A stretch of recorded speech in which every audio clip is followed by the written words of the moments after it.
মৰমৰ ভাইটি ভণ্টিসকল, আজিৰ ভিডিঅ'টোৰ জৰিয়তে মই ক্লাছ 6ৰ লেচন নম্বৰ 5 ৰবিনসন ক্ৰুছো নামৰ যিটো পাঠ দিয়া আছে সেই পাঠটো অসমীয়াত ভাঙনি কৰি দিবলৈ যত্ন কৰিছোঁ।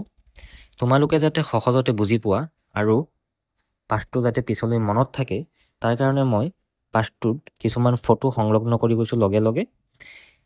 তোমালোকে মই বুজাই যাওঁতে নিজৰ মনতে কিনো ঘটনাটো কৈছে এটা সাধু কথাৰ নিচিনা নিজৰ মনতে এটা ছবি আঁকি যাবা, তেতিয়া চাবা এই পুৰা গোটেইটো ঘটনাটো তোমালোকৰ মনত একেবাৰে ছেভ হৈ যাব তোমালোকৰ ব্ৰেইনত, পিছলৈ আৰু ইমান অসুবিধা নহয়। অৰ্থাৎ এই পাঠটোৰ বিষয়ে যেতিয়া তোমালোকে আলোচনা কৰিবা বা পঢ়িবা, পৰীক্ষালৈ প্ৰিপাৰেশ্যন কৰিবা, তেতিয়া চাবা কি হ'ব, যেতিয়া আমি ছবি আকাৰে বা সাধু কথাৰ নিচিনাকৈ আমি মনত ৰাখোঁ, তেতিয়া চাবা ফটকৈ মনত থাকি যাব, ইমান অসুবিধা নহয়।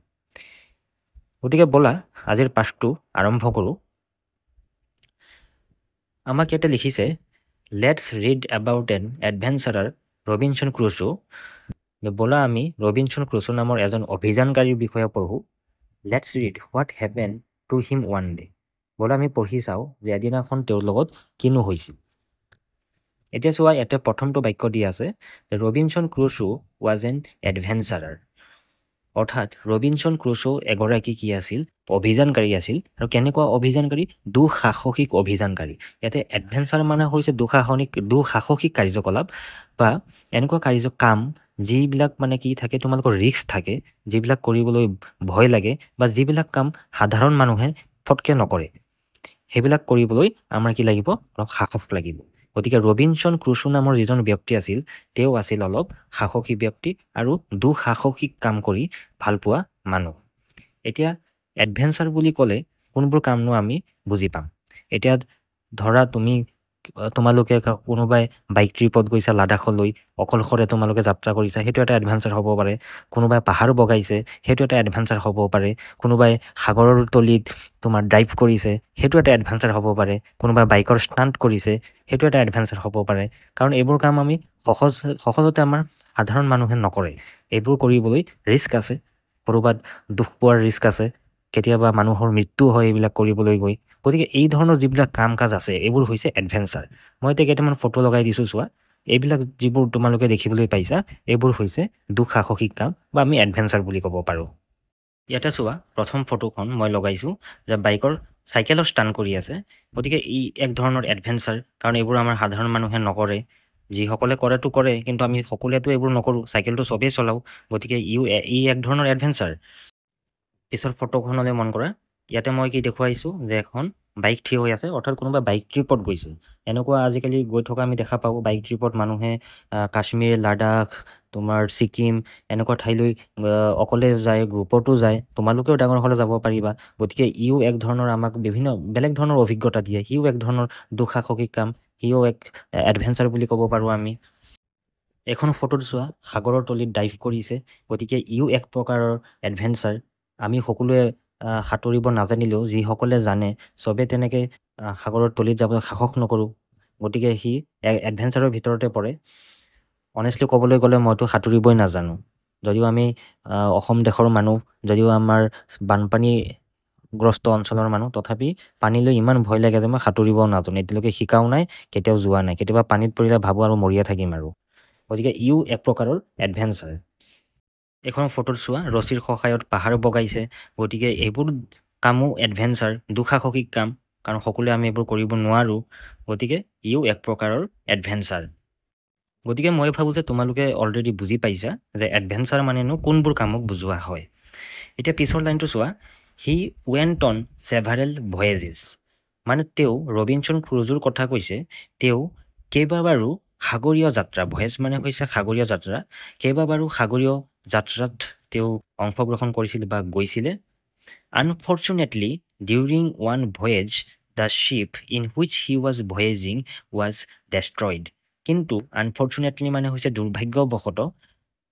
দুৰ্ভাগ্যবশতঃ এবাৰ কি হ'ল, তেওঁ সাগৰীয় যাত্ৰাত যাওঁতে তেওঁৰ যিখন জাহাজ আছিল, শ্বিপ, সেই জাহাজখন কি হ'ল, তোমাৰ ধ্বংস হৈ গ'ল। ডেষ্ট্ৰয় হোৱা মানে ধ্বংস হৈ গ'ল, ধ্বংস হৈ যোৱা, নষ্ট হৈ যোৱা, বেয়া হৈ যোৱা।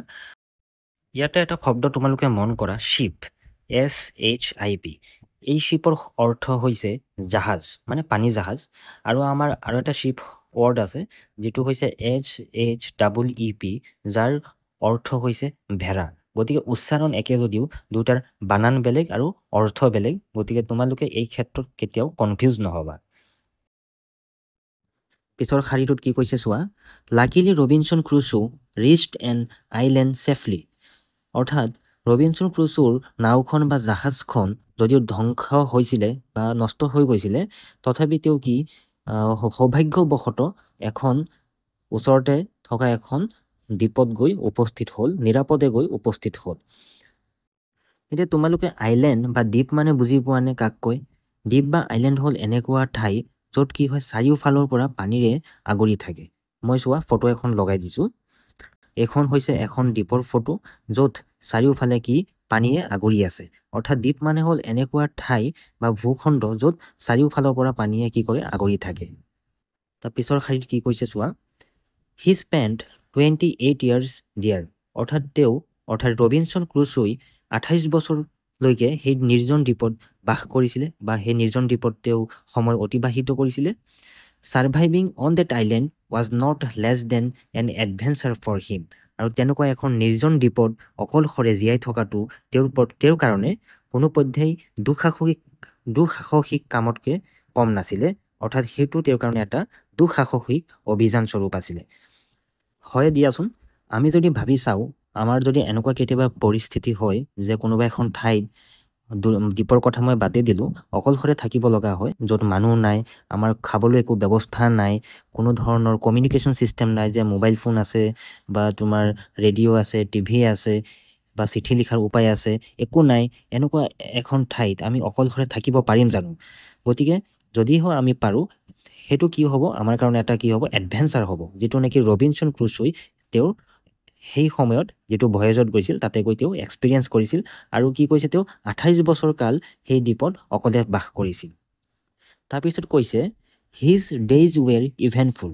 অৰ্থাৎ তেওঁ যে 28 বছৰ কাল সেই দ্বীপত অকলে বাস কৰিছিল সেই 28 বছৰ কালেই তেওঁৰ কাৰণে কি আছিলে ঘটনাবহুল আছিল ইভেণ্টফুল মানে হ'ল ঘটনাবহুল আছিল অৰ্থাৎ তেওঁৰ লগত কিবা নহয় কিবা এটা ঘটনা তেওঁৰ লগত হৈয়ে আছিলে সংঘটিত হৈ আছিলে তাৰপিছত কি কৈছে চোৱা হি কেপ্ট এ জাৰ্নেল অৰ্থাৎ তেওঁৰ লগত এখন আলোচনী ৰাখিছিলে and carefully noted down almost everything he did and experience there আৰু তেওঁ খুব সতৰ্কতাৰে তেওঁ প্ৰত্যেক দিনে কি কৰিছিলে কিনো অভিজ্ঞতা তেওঁ লাভ কৰিছিলে সেইবোৰ সেই জাৰ্নেলত খুব সতৰ্কতাৰে তেওঁ কি কৰিছিলে টুকি গৈছিল বা সেইবোৰ লিখি গৈছিলে তাৰপিছত কি লিখিছে here is an account of the events of one day from his journal অৰ্থাৎ তেওঁ তাত যে জাৰ্নেল লিখিছিল সেই জাৰ্নেলত বৰ্ণনা কৰা এটা ঘটনা ইয়াত আমাক এই পাঠটোত দিয়া হৈছে This will give a glimpse of how adventurous Robinson Crusoe's days were on the island. আৰু এই পাঠটো পঢ়াৰ পিছত আমি গম পাম যে সেই নিৰ্জন দ্বীপটোত ৰবিনসন ক্ৰুজোৱে পাৰ কৰা প্ৰতিটো দিনেই কিমান এডভেঞ্চাৰাছ আছিলে সেই বিষয়ে আমি এটা আভাস পাম এতিয়া চোৱা কি লিখিছে I was at the entrance into my cave অৰ্থাৎ মই মোৰ গুহাৰ একেবাৰে প্ৰৱেশ পথত আছিলোঁ কেভ মানে হৈছে গুহা ইয়াতে মই ফটোখন লগাই দিছোঁ বা কিতাপত থকা ফটোখন চালেও তোমালোকে দেখিবা যে তেওঁ গুহাটোৰ একেবাৰে প্ৰৱেশ পথত আছে একেবাৰে মুখত আছে তাৰপিছত কি লিখিছে চোৱা অল অফ এ ছাডেন হঠাৎ আই ৱাজ শ্বকড বাই ছামথিং ফ্ৰাইটেনিং মই কিবা এটা ভয় লগা বস্তু দেখি মই আচৰিত হৈছিলোঁ তাৰপিছত লিখিছে আই লুকড এৰাউণ্ড মই চাৰিওফালে চালোঁ and so pieces of earth আৰু দেখা পালোঁ যে পিচেছ অফ আৰ্থ মানে হৈছে মাটিৰ চপৰা ফ্ৰম দ্য ৰুফ ইয়াতে হয়তো অফ এটা দিব লাগিছিলে from the roof of the cave হ'ব লাগিছিলে কিজানি of the cave and edge of the hill coming towards me অৰ্থাৎ মই দেখা পালোঁ যে মাটিৰ চপৰা কিছুমান কি হৈ আছে গুহাটোৰ ওপৰৰ পৰা বা চালিৰ পৰা আৰু পাহাৰৰ দাঁতিৰ পৰা সেই মাটিৰ চপৰাবোৰ মোৰ পিনে আহি আছে I was very scared মই বহুত ভয় খাইছিলোঁ I thought I would die if I stayed in the cave any longer মই ভাবিছিলোঁ যে মই হয়তো মৰি থাকিম যদিহে মই আৰু অলপ বেছি সময় সেই গুহাটোৰ ভিতৰত থাকোঁ I knew I was not safe in the cave at that moment. মই জানিছিলোঁ যে মই সেই গুহাটোৰ ভিতৰত সেই সময়ত নিৰাপদ নাছিলোঁ। So I ran out of the cave to the open. আৰু সেয়ে মই সেই গুহাটোৰ পৰা বাহিৰত মুকলি ঠাইত লৈ দৌৰ মাৰিছিলোঁ। As soon as I stepped on the ground, আৰু যেতিয়া নেকি মই কি কৰিলোঁ গুহাটোৰ পৰা ওলাই আহি মাটিত ভৰি দিলোঁ, I realized it was a terrible earthquake. আৰু মই অনুমান কৰিছিলোঁ যে এইটো এটা বহুত ভয়ানক ভূমিকম্প আছিলে। তাৰ পিছৰ লাইনত কি লিখিছে চোৱা, The ground that I was standing on shook terribly. অৰ্থাৎ মই যিডোখৰ ঠাইত থিয় হৈ আছিলোঁ সেইডোখৰ ঠাই ভূমিকম্পৰ প্ৰভাৱত বহুত ভয়ানকভাৱে কঁপিবলৈ আৰম্ভ কৰিছিলে। I dropped on the ground on my knees and hands. মই মাটিত মোৰ আঁঠু আৰু হাতৰ সহায়ত বেকা হৈ বহি গৈছিলোঁ। The violent motion of the earth made my stomach sick. পৃথিৱীৰ যি ভয়ানক গতি বা দুৰ্দান্ত গতি আছিলে তাৰ ফলত কি হৈছিল মোৰ পেটৰ বেমাৰ হৈ গৈছিলে। There were 3 major shocks at about 8 minutes distance. আৰু 8 মিনিট সময়ৰ অন্তৰালত সেই সময়ত কি হৈছিল তিনিটা ডাঙৰ ডাঙৰ কম্পন তেওঁ অনুমান কৰিছিলে। The earthquake was very powerful. আৰু সেই ভূমিকম্পটো বহুত বা প্ৰচণ্ড শক্তিশালী আছিলে। It could have destroyed the strongest building on the earth. আৰু ই ইমানেই শক্তিশালী আছিল যে পৃথিৱীত থকা আটাইতকৈ শক্তিশালী যি বিল্ডিং হয়তো সেই বিল্ডিঙকো সেই ভূমিকম্পই ধ্বংস কৰিব পাৰিলেহেঁতেন। I heard a deafening sound. মই হঠাৎ কি হ'ল এটা বহুত জোৰে শব্দ শুনা পালোঁ। It was the sound of a big rock falling into the sea. আৰু এইটো কিহৰ চাউণ্ড আছিলে এটা ডাঙৰ শিল সাগৰৰ পানীত জোৰে আহি পৰিলে যিটো চাউণ্ড হয় তাৰ চাউণ্ড আছিলে। I looked towards the sea. মই সাগৰটোৰ পিনে চালোঁ। The sea was becoming fearful. অৰ্থাৎ সাগৰৰ যি ৰূপ আছিল সেই ৰূপটো লাহে লাহে ভয় লগা হৈ আহিছিলে। I knew it was because of the earthquake. মই জানিছিলোঁ যে ইয়াৰ মুখ্য কাৰণ হৈছে সেই ভূমিকম্প। তাৰপিছত কি লিখিছে চোৱা, The tremors were stronger under the sea than on the surface. অৰ্থাৎ ভূমিকম্পৰ যি জোকাৰণি আছিলে সেয়া মাটিৰ ওপৰি ভাগতকৈ সাগৰৰ তলি ভাগত বেছি প্ৰবল আৰু অধিক শক্তিশালী আছিলে। The sea appeared angry and violent. অৰ্থাৎ সাগৰখন লাহে লাহে অধিক ভয়ানক আৰু ৰুদ্ৰমূৰ্তি ধৰা যেন লাগিল। At the same time, the sky was covered with black clouds. আৰু ঠিক সেই সময়তে আকাশখনো কলীয়া ডাৱৰে বা কলা মেঘেৰে আৱৰি ধৰিলে। The wind started to blow and grew little by little to become a strong hurricane. সেই সময়ত বতাহ ববলৈ আৰম্ভ কৰিছিলে আৰু সেই বতাহ লাহে লাহে ইমান শক্তিশালী হৈ উঠিছিলে যে ই এক হাৰিকেনৰ ৰূপ ল'লে। হাৰিকেন অৰ্থাৎ ঘূৰ্ণী বতাহৰ নিচিনা অধিক শক্তিশালী ৰূপ ল'লে। তাৰপিছত কি লিখিছে চোৱা, All of a sudden, অৰ্থাৎ তৎক্ষণাত বা লগে লগে তৎমুহূৰ্তত, The sea was covered with foam. যে সাগৰখন কি হ'ল ফেনে ফুটুকাৰে ভৰি পৰিল। The shore was overflowed. আৰু সাগৰৰ যি দাঁতি কাষৰীয়া অঞ্চল আছে সেইখিনি প্লাবিত হৈ গ'ল। And the trees were uprooted in a horrifying manner.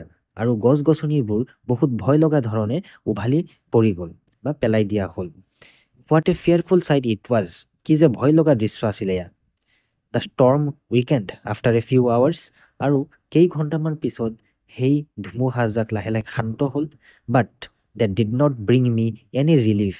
কিন্তু সিয়ে মোৰ কাৰণে কোনো ধৰণৰ মানে ৰিলিফ মিনছ আমি ক'ব পাৰিম যে সহায় বা কোনো ধৰণৰ আশ্বস্তি নানিলে। As it started to rain heavily. যিহেতু লগে লগে কি হৈছিল বহুত জোৰে বৰষুণ পৰিবলৈ আৰম্ভ কৰিছিলে।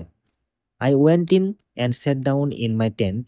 মই মোৰ তম্বুলৈ গুচি গৈছিলোঁ আৰু তাত বহিছিলোঁ। It was raining heavier than before. আৰু লাহে লাহে কি হ'ল বৰষুণৰ মাত্ৰা বাঢ়ি আহিল আগতকৈ আৰু জোৰে বৰষুণ দিবলৈ আৰম্ভ কৰিলে।